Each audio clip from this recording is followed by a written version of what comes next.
Maryland Senate President Mike Miller commented this week that he believes that fantasy sports teams are unconstitutional. Jim Miller, give us your overview and your opinion.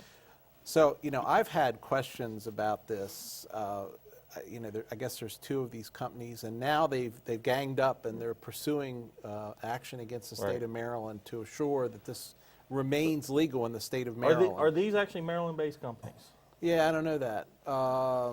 Because that's something I kind of wonder, because if they're not Maryland-based companies, how's the state of Maryland going to say, well, you can't do this? Yeah, I can't speak to that piece of it, but what I tell you what, betting by any other word is still betting. Right. And I guess the way I look at this is, I think these companies are definitely unscrupulous. I think they're preying on people who have an addiction to betting. Yeah. I think that they're perpetuating that addiction. Now, is that illegal or unconstitutional? I think is a bigger debate. But now, unconstitutional from a Maryland constitutional standpoint, and I think that's what the Speaker of the President of the Senate, Mike Miller, is investigating or has to be perfectly questioned. fair, however, we have casinos that are springing up all over the place, including in Baltimore. And guess what? Maryland gets to keep the revenues on that. That's the key. Yep. They Follow the money. So they want to cut. My only point in saying that, is it unconstitutional across the board, or is it just because Mike Miller wants to get the revenue? It's unconstitutional until we get 30% of whatever they take. Right, and this is an age-old, we've had this debate before as far as, is online gambling legal? Before the fantasy sports betting, it was, online poker. Is online poker legal?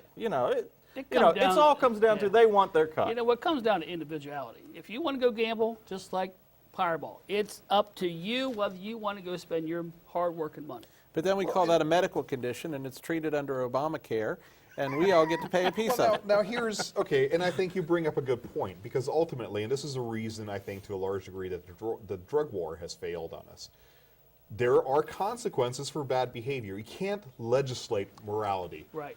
Right. However, what you should do is let people who choose to behave badly deal with the consequences of their behavior. But we can't Not do that. Not necessarily in a criminal fashion, right. But in terms of the fact that they get kicked out, economic fashion. And also, it's silly for them to even attempt to try to stop any of this. Because if they want to try to stop it, what are they going to do? All right, you can't spend money on this anymore. Okay, fine. Well, we'll start taking electronic bitcoins instead. Right. Go convert your currency to bitcoins. Come back here with your bitcoins instead. Well, and the biggest problem is every time you try to moderate one of these types of behaviors, is they go underground and then you have no control over it whatsoever. Yeah. Well, maybe Mr. Miller's trying to get these companies riled up, and maybe he'll somewhat support his campaign for the next election. Yeah, I don't think that's the case. I don't think that's the case. But I think President Miller brings up a good point. I think that discussion has to be had. And like you, I think it's all about the dollars at the end of the string and what percentage of it we get. And the other question is, how much does that break into the revenue that we're going to get from the casinos and the slot machines that we put in Maryland? One of the articles I was reading about this was somebody was expressing some concern about that, the online sports betting might cut into local casino revenue here in Maryland. Like, really? If it's going to cut into the revenue, it's going to cut into the revenue no matter what. Yep. Just trying to block it somehow in Maryland is not going to work. No, because again, they're going to go underground. They're going to go to some bookie someplace, and they're still going to do it.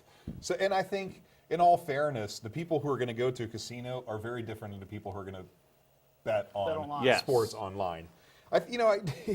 To me, it's almost. On what basis do you think that? Because I would disagree with that, I have no facts to back that up. But I think that there are addicted gamblers that are going to gamble on whether the sun's going to come up tomorrow. I think it's a matter of the setting to a large degree, because I think the people who like to bet in a casino are going to be more like the people who like to bet at a horse track. They like to be in the environment. They're not the back room or the closet bettors. They're the ones who want to be seen as participating in that environment. The high rollers. Right. Exactly.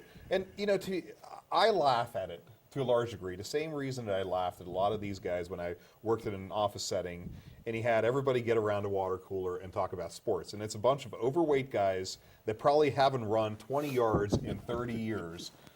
second guessing what professional athletes are doing. And it's Right. the funniest thing to me. Yeah, so, I really think that, you're probably just going to have the last word on that.